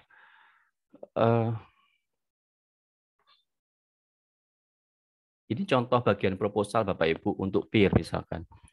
Jadi kita dibatasi oleh karakter biasanya. Makanya tadi kaitannya juga dengan submission itu jangan mepet-mepet, karena kita kadang merasa bahwa ini sudah pas ini jumlah karakternya. Ternyata pada saat di copy ke sini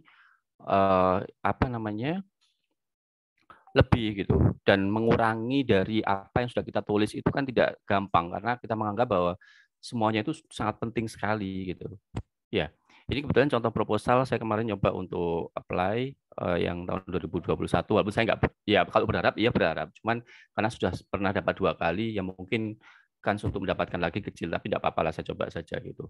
Dan proposal ini saya tulis dengan salah satu profesor di US yang alhamdulillah beliau berkenan untuk menjadi kolaborator. Ini syarat administrasi khusus yang biasanya harus ada, itu support letter dari institusi, ya kalau kita mungkin dari RPM begitu ya.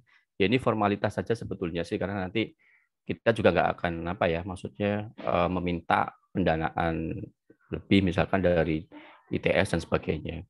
Seringkali kita diminta ada kolaborator dari luar negeri. Nah, tantangannya adalah bagaimana mencari kolaborator. Dan ini yang biasanya membuat peneliti itu malas gitu ya. Jadi aduh, saya harus cari kolaborator ya, apa caranya gitu ya.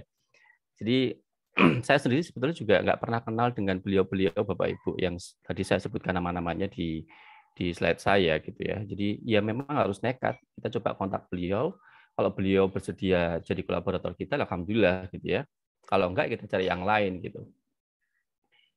Oke, nah ini sedikit tips untuk mencari kolaborator. Jadi kirim email dengan bahasa yang baik dan sopan.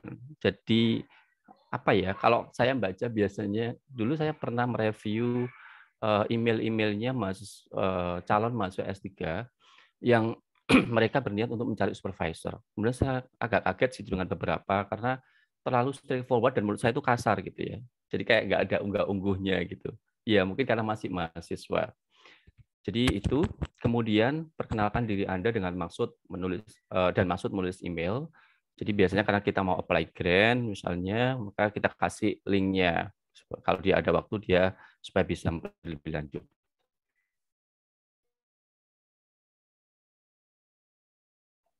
Kemudian ini straightforward, namun jangan terlalu straightforward gitu. Maksudnya tadi saya bilang ada unggah-ungguhnya gitu ya, ada perkenalan dulu, kemudian kita sampaikan kita sudah pernah baca ini dan ini gitu. Jangan tiba-tiba saya mau daftar ini, maukah Anda jadi kolaborator saya gitu. Nanti dia kaget, sopo iki gitu ya. Kemudian tuliskan bahwa kita sudah mempelajari research interest dia dan tertarik dengan topik yang relate dengan penelitian dia. Jadi akan bagus kalau kita tuliskan misalkan kita pernah membaca papernya dia, misalnya atau bukunya dia, kemudian kita sampaikan penelitian yang akan kita jalankan ini terkait dengan yang itu gitu. Nah, ini sampaikan ide sementara, jadi subject to discussion yang memang nanti pasti akan berkembang dengan diskusi gitu ya dengan kolaborator itu. Jadi jangan kosongan menyampaikan email itu. Nanti dia bingung saja nih orang ini tuh mau ngajak kolaborasi dengan ide apa sih gitu. Ya.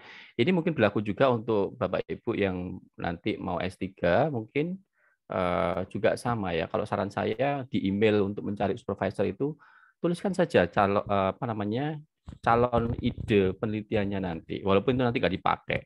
Kita tuliskan di email bahwa ini subject to discussion. Kalau misalkan profesor bisa memberikan ide yang lebih bagus akan lebih baik seperti itu. Kemudian kita gunakan email institusi jika memungkinkan dan yang terakhir adalah attach CV kita. Ini contoh email saya kemarin mencari kolaborator jadi US untuk penelitian COVID. Prof Heri, 5 menit lagi. Oh ya, insya Allah selesai. Jadi kita mulai dengan introduction, kemudian saya sampaikan kalau saya mau apply ini, kemudian ada permasalahan yang sebetulnya bisa kita contribute di sana.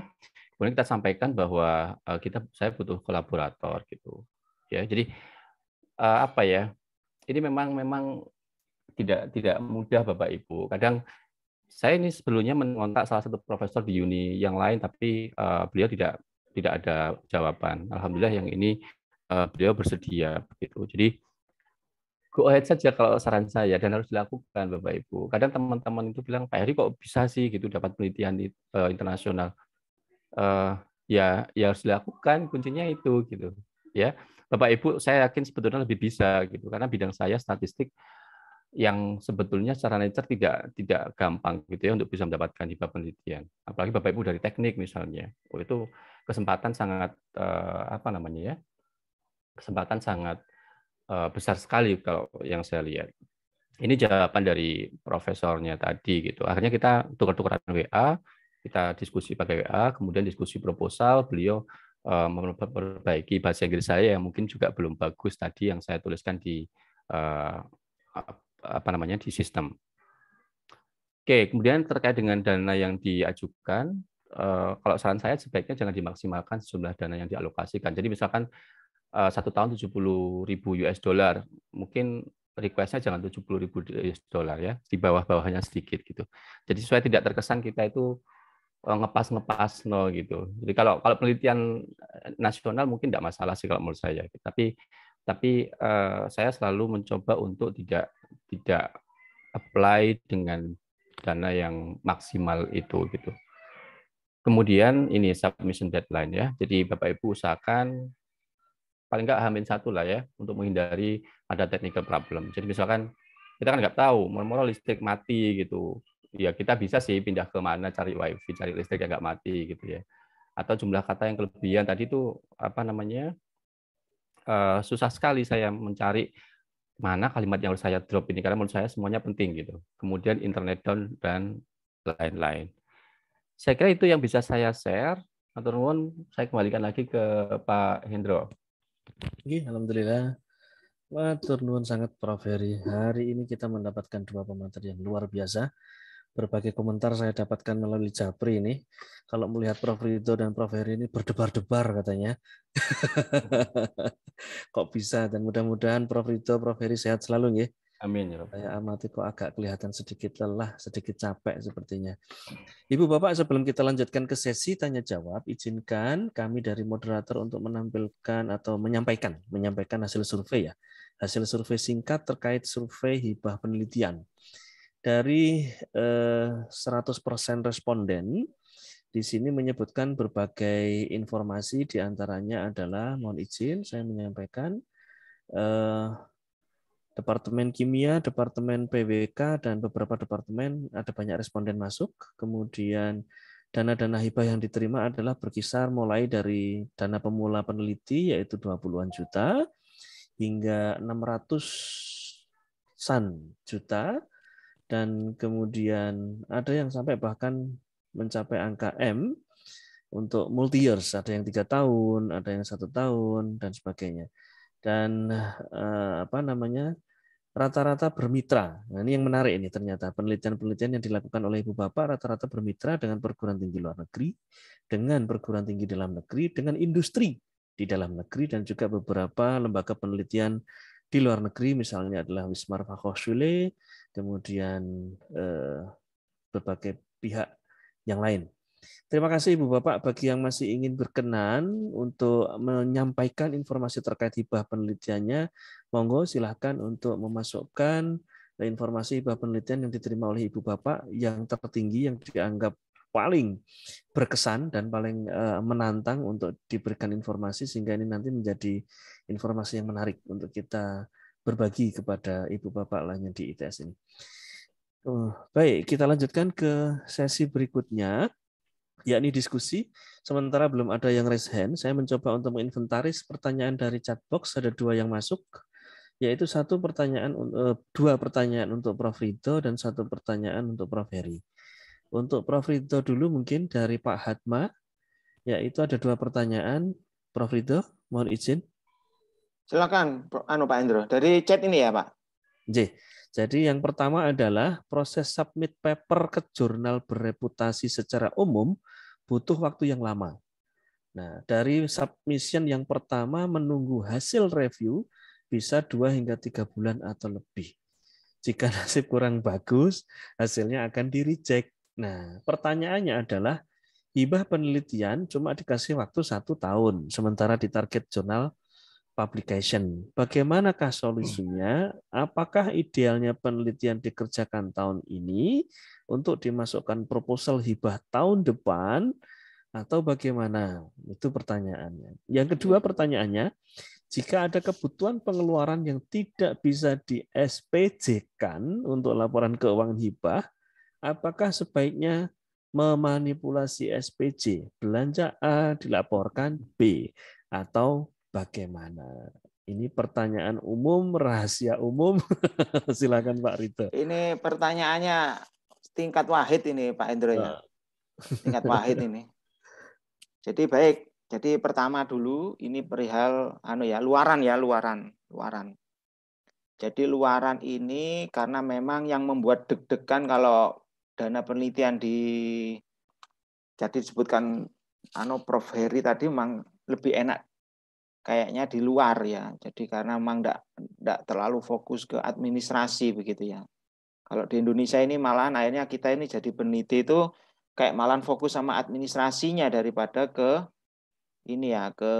inti menelitinya. Nah, inilah memang Bapak Ibu, inilah tugas kita semuanya. Kalau menurut saya ya. Jadi makanya ini tugas kita semuanya supaya kita ini kalau neliti itu enak, enjoy gitu loh ya. Jadi makanya kita bangun bersama-sama dulu begitu ya. Bagaimana supaya kita itu neliti itu enak begitu ya. Jadi memang nyatanya seperti ini ya ini. Jadi saya jawabnya juga sesuai dengan pengalaman ya Pak Hatma. Jadi kalau dari pengalaman saya Pak Hatma, ini memang Pak Hatma itu kan diberi karunia murid-muridnya ya Pak Hatma ya. Jadi makanya kata kuncinya itu di roadmap Pak Hatma. Ya, di roadmap.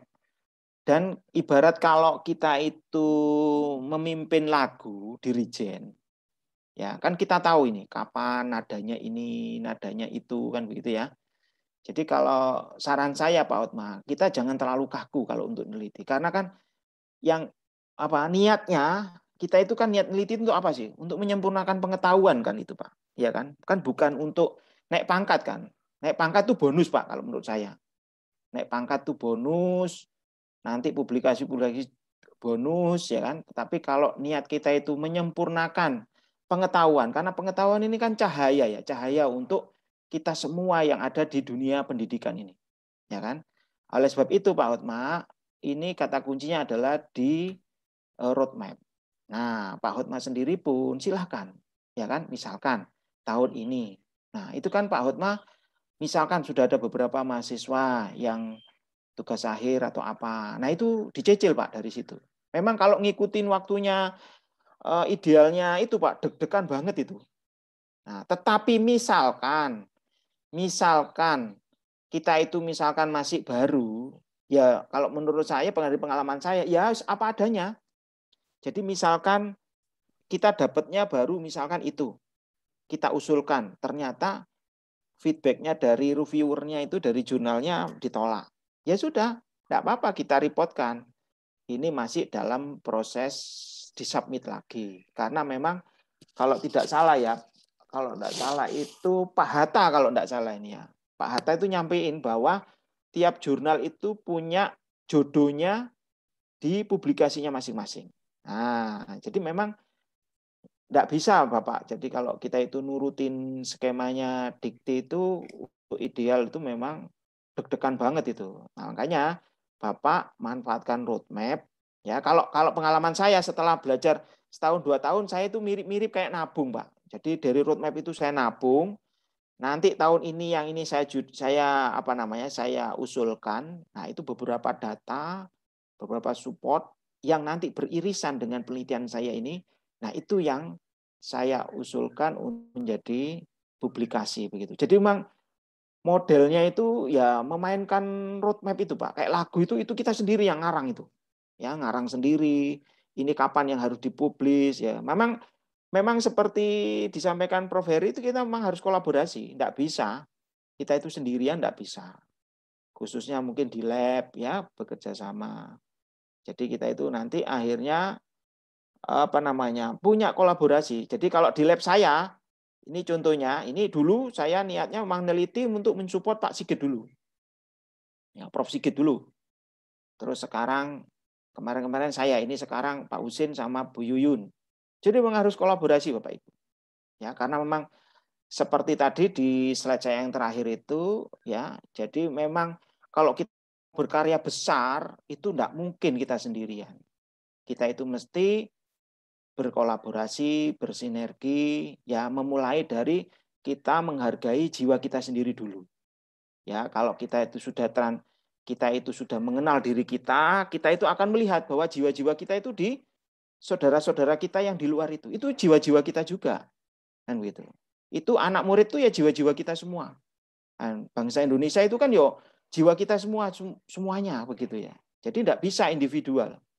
Ya, jadi makanya riset itu ya kayak Pak Hendro ini loh. Pak Hendro ini gaya tok ini kan sebenarnya beliau ini yang jadi pembicara sebenarnya ini. Sekarang saya yang kalau wayang saya dijadikan dan didalangin sama Pak Hendro. Pak Hendro ini sebenarnya. Pak Hendro ini Bapak Ibu ini pinter ini. Jadi dia mengkolaborasi teman-temannya kan akhirnya bisa bersama-sama. Nah gitu. Nah, itu yang jawab nomor 1 ya Pak. Jadi memang tidak bisa jawab saklek begitu ya. Terus yang kedua untuk misalkan ya memang makanya itu kalau kita itu mau kaku-kakuan di laporan SPJ itu, waduh pasti wis tidak selesai penelitian itu. Jadi monggo silakan. Makanya kalau Bapak Ibu itu punya kolaborasi itu enak kok. Pasti untuk apa ya? Untuk budgeting atau apa karena kolaborasi. Kebutuhannya pasti lebih banyak kok Pak Bapak Ibu. Ya, adik-adik kan sebenarnya banyak loh yang kita harus bantuin adik-adik itu ya yang semangat-semangat di lab itu. Ya, jadi memang monggo. Tapi kalau saran saya mungkin ini DRPM yang bisa jawab ini ya tentang untuk nomor 2 ini karena ini bukan bagian saya begitu ya. Jadi mungkin monggo nanti Pak DRPM itu bisa membantu supaya para peneliti ini jiwanya itu untuk neliti itu semangat begitu ya, bergairah, hidup. Ya apa caranya? Ya. Karena kan apalagi kita sudah punya advancing humanity. Cak Nun itu ya kan. Sak piro sih ITS iki advancing humanity-nya kan gitu. Nah, kalau kita antar kita sendiri itu masih ego-egoan ya lama gitu ya. Makanya tadi dari Prof. Akhlus juga kan ini sudah waktunya bersinergi, kolaborasi ya. Dimulai dari kesadaran kita masing-masing ya, kita appreciate diri kita masing-masing karena apa? Ada jiwa-jiwa kita juga di luar. Kalau saudara kita ini kesulitan sebenarnya ada juga jiwa kita yang sebenarnya perlu ditolong itu. Ya kan? Dibantu, diangkat, didukung ya kan? Apalagi yang sudah guru besar ini kan itu harus dukung, harus nyokong itu. Harus support itu ya kan. Jadi begitu mungkin Pak Hendron. Memang jawabnya tidak bisa saklek, tapi mudah-mudahan Pak Hatma ini bisa nangkep, ya kan? Kalau saya esensinya sih silahkan neliti dengan happy-happy gitu loh, ya kan? Kita fokus ke niat untuk terus memperbarui pengetahuan lewat penelitian, itu aja niatnya. Untuk administrasi ini mudah-mudahan kan DRPM atau ITS itu bisa terus mensupport para peneliti itu dengan keceriaan meneliti ini, sehingga meneliti itu menjadi sesuatu yang exciting ya, menarik gitu ya, tidak membuat deg-degan gitu. Tiap tahun BPK dicek, waduh deg-degan itu peneliti itu ya kan. Maksud saya itu kan peneliti itu ya niatnya belajar, neliti, mengabdi wis itu tok, ya kan?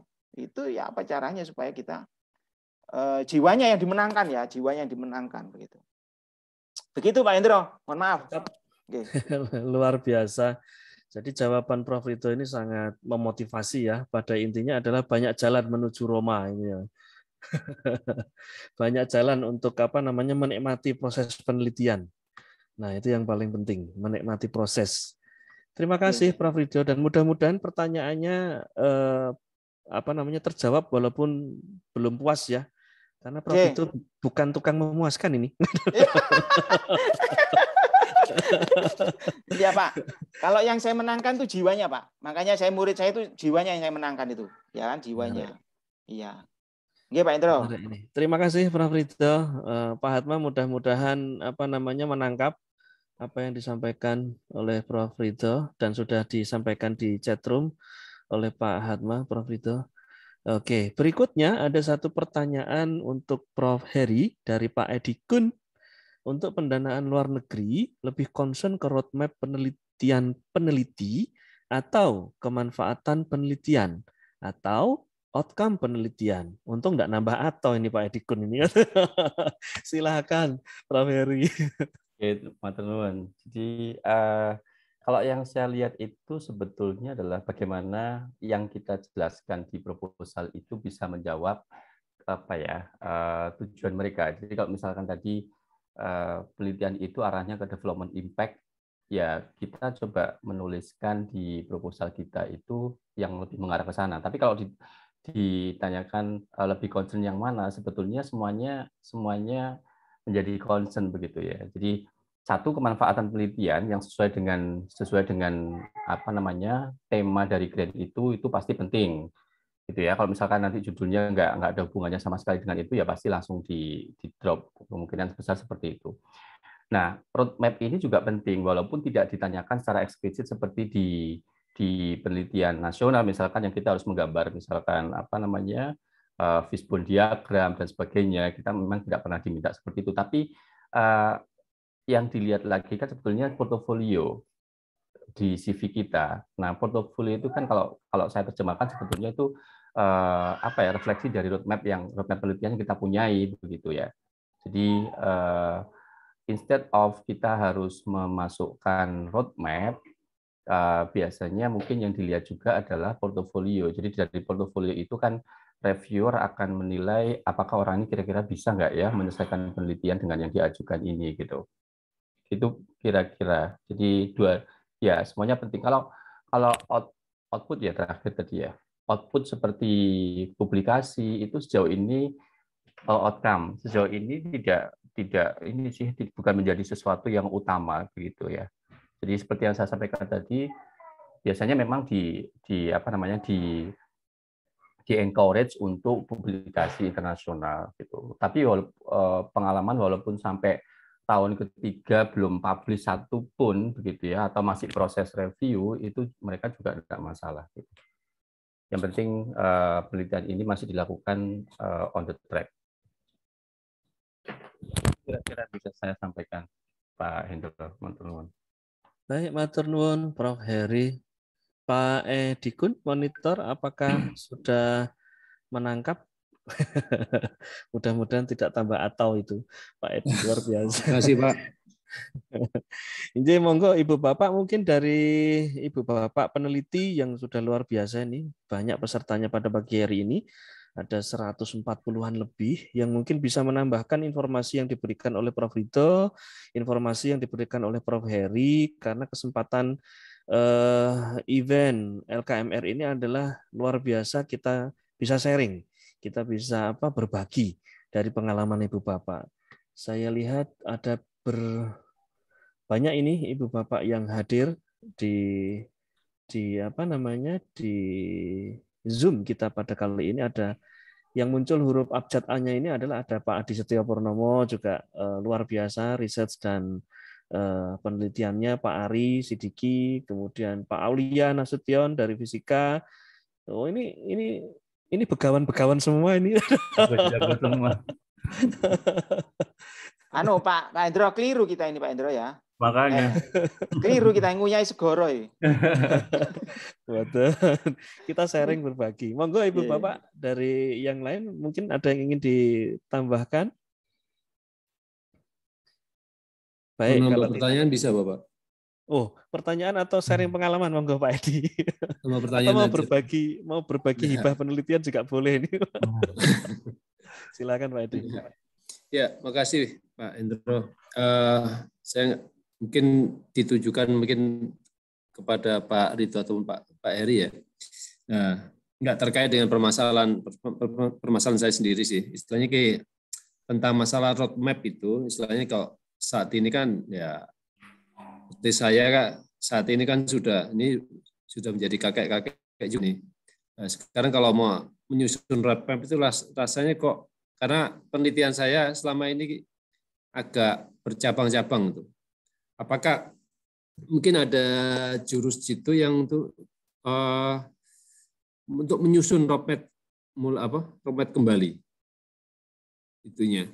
Bagaimana itu untuk menyusun roadmap ini? Karena selama ini terus terang selama ini saya membuat proposal ya gagal terus, mungkin karena juga roadmap yang masih belum terbentuk itu. Ya mohon sarannya. Monggo Prof. Rito. Pak Edi, terima kasih tetangga sendiri ini Pak Edi. Biasanya ngopi-ngopi aja Pak Edi, enak ini Pak Edi. Gini Pak Edi, ini juga cerita pengalaman saya juga Pak Edi. Jadi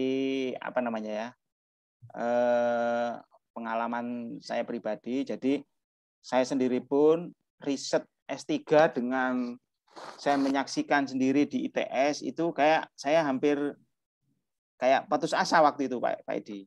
Karena kan kok tidak punya semua ya ITS ini alatnya begitu. Tetapi saya renung-renungkan kan gitu. Akhirnya ya memang pulang sekolah itu memang ideal. Tapi nanti kalau pulang ya saya harus risetnya dimulai nol lagi. Riset apa? Riset untuk mengenal teman-teman saya yang canggih-canggih ini di ITS ini kan begitu. Alhamdulillah saya sowani dulu Pak Edi itu Prof Triwulan. Ya, karena memang saya bidangnya di material, itu yang saya sowani itu Prof Triwulan. Alhamdulillah beliau itu muridnya itu teman saya S2, Bu Sri. Ya kan? Saya izin sama Prof Triwulan. Bu, saya tuh S3-nya tuh ini. Boleh enggak Bu nanti riset bersama? Karena boleh enggak saya untuk mau mengangkat derajatnya beton geopolimer ini Bu, kan kayaknya sulit Bu di Indonesia ini dilakukan kan begitu. Terus kemudian alhamdulillah ketemu juga berjodoh dengan Bu Januarti, ya kan? Ini ada enggak Bu Januarti ya? Ya ini akhirnya kami Pak itu membuat konsorsium, Pak. Buat konsorsium dan memang saya sudah niat saya enggak pindah-pindah, riset enggak pindah-pindah. Apapun. Memang waktu Bu Sri waktu riset itu tak mungkin ini Pak Ridho sulit gini ya kan. Karena memang namanya pengetahuan itu Pak, itu kan perlu kesabaran Pak Edi waktu itu. Ini bukan salah materialnya ini. Ini kayaknya yang salah ini memang saya belum punya pengetahuan, saya belum sabar, ya kan, belum saya tekuni lekuk-lekuknya begitu ya pengetahuan ini. Ya, terus pokoknya saya penelitian mesti selalu geopolimer. Enggak pindah-pindah saya, Pak. Geopolimer terus. Saya enggak tahu. Pokoknya kalau saya tahunya ya beton, pokoknya mutunya harus sampai sekian begitu. Nah, kemudian ya alhamdulillah itu adik-adik, bayangkan Pak, kampus Manyar itu D3, Pak. Enggak ada D4-nya, Pak, waktu itu. Ngoyo, Pak. Saya itu ngajarin itu ngoyo, Pak, ke adik-adik itu.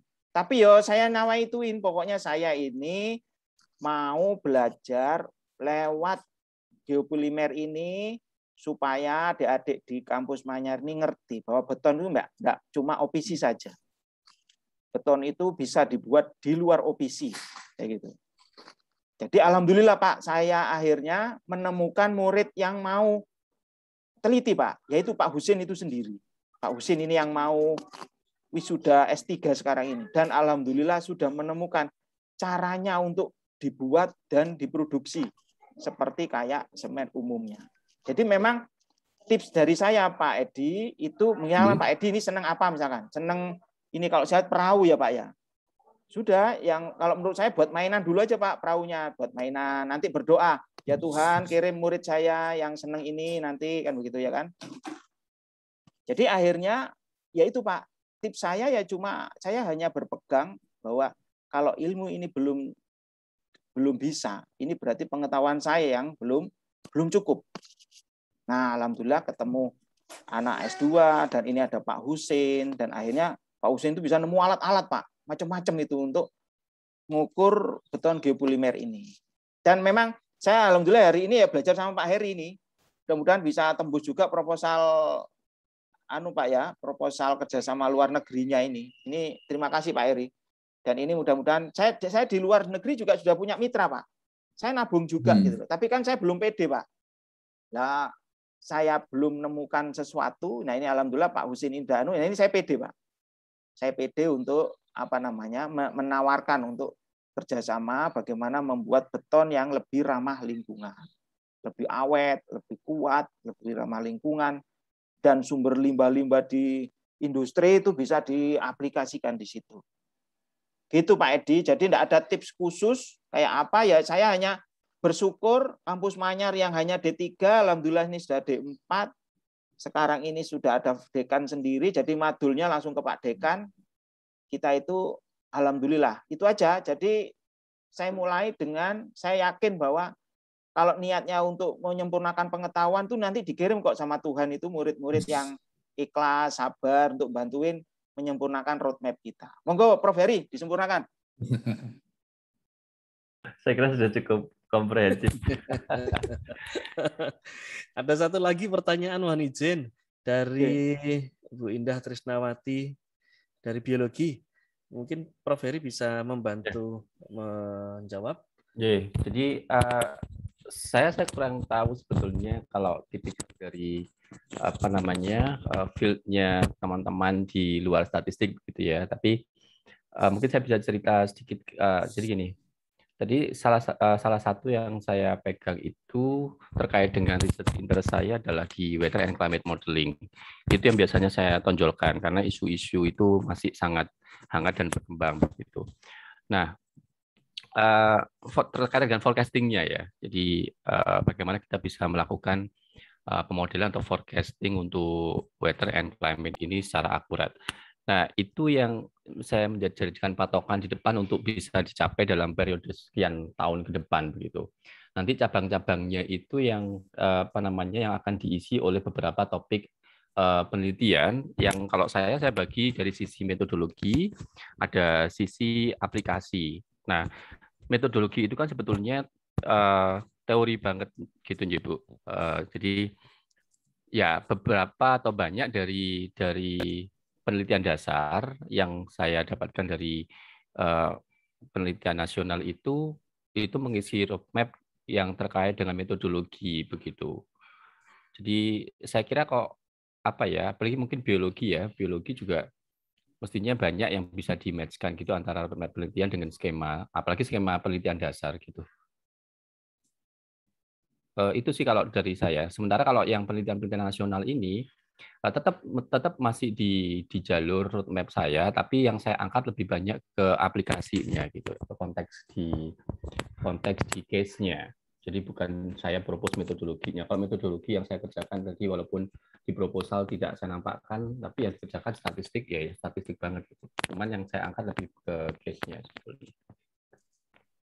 Itu Pak Hendro mungkin. Nggih, matur nuwun. Ibu Bapak monggo kalau masih ada yang ingin disampaikan, ditambahkan, ditanyakan. Bapak Ibu yang lain mungkin. Baik, kalau memang tidak ada, kita cukupkan nggih untuk topik bagaimana cara mendapatkan strategi dana hibah penelitian. Makan ketan jangan dicampur tahun isi.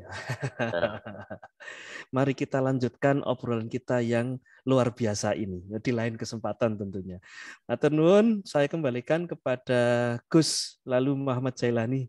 Assalamualaikum warahmatullahi wabarakatuh. Matur nuwun Prof. Waalaikumsalam warahmatullahi wabarakatuh. Amin. Matur nuwun Pak Hendro. Matur nuwun. Matur nuwun sangat Pak Ridho dan Pak Heri.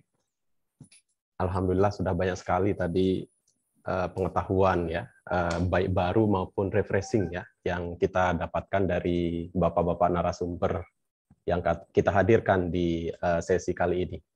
Dan tidak ada kata salah pilih narasumber sebenarnya ya. Jadi teman-teman di direktorat sudah melakukan riset gitu ya, untuk bisa menyajikan narasumber yang sesuai dan terkini, sesuai dengan kebutuhan dari sebagian besar peserta kita yang mengikuti LKMR di tahun 2021 ini. Terima kasih sekali kami ucapkan ke Pak Ridho dan Pak Heri. Kayaknya perlu banyak sekali pertemuan-pertemuan yang lebih detail dan teknis gitu ya, untuk bisa membackup dan membimbing kami, membimbing teman-teman kita gitu ya, untuk bisa mengakses berbagai sumber hibah baik yang berada di dalam negeri yang alhamdulillah sudah makin mudah, dan tentunya ke depan itu adalah kita ingin kita bisa lebih banyak ya, bisa mengakses sumber-sumber dari yang tidak biasanya ya, terutama dari lembaga-lembaga di luar negeri. Baik Pak Hendro, terima kasih sudah menemani bapak-bapak kita dalam diskusi kita kali ini. Kami perlu ingatkan bahwa LKMR kita sudah memasuki minggu terakhir dan jangan lupa untuk hadir di sesi terakhir pada hari Jumat minggu ini ya, tanggal 26 kalau nggak salah ya, 26 November 2021. Mohon Bapak Ibu untuk bisa hadir karena ini terkait dengan hak cipta nantinya ya, HKI ya, hak kekayaan intelektual, bagaimana luaran-luaran yang dihasilkan baik itu dari penelitian, inovasi maupun pengabdian kepada masyarakat itu bisa terdaftar untuk apa? Untuk perlindungan hak kekayaan intelektual kita. Kita dalam arti ini adalah ITS dan juga Bapak Ibu semuanya. Terima kasih sekali lagi saya haturkan kepada banyak sekali Bapak Ibu kita yang sudah hadir di sini ya, banyak juga senior kita 142 orang hadir di sini. Sampai ketemu lagi di sesi terakhir kita hari Jumat. Kami sebagai panitia, ini Pak Hatta dan Pak Taufani juga mohon maaf karena beliau sedang perjalanan menuju Surabaya dari peresmian salah satu produk ITS tadi malam ya di Malang. Sampai ketemu lagi. Assalamualaikum warahmatullahi wabarakatuh. Selamat siang. Warahmatullahi wabarakatuh.